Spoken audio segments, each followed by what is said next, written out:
2 বছর পর গাছটাতে ফুল এসছে, ড্রাগন ফুল। একটা কাজ কর, তুলি নিয়ে আজকে পরাগায়ন করে দিই ফুলটার। তুলি দিয়ে তো করতে পারবো দিয়ে আমি ধরবো, না, দিয়ে আমি পরাগায়ন ধরতেছি। করতে একটা ছোট্ট তুলে নেব, এখান থেকে পরাগ রেণুগুলোকে নিয়ে আস্তে আস্তে এই গর্ভকেশরে আস্তে আস্তে মাখিয়ে দেবো। এই পাপড়ি তো পড়ে গেছে, হ্যাঁ কত ব্যাস এইটুকুই কাজ। এরপর অপেক্ষা করব 1 মাস।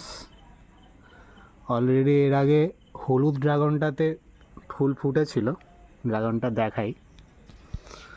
ফলটা বেশ অনেকটাই বড় হয়ে গেছে। এটা হলুদ ড্রাগন, এটা যখন পাকবে পুরোটা হলুদ রং আসবে। আর এটা হচ্ছে লাল ড্রাগন।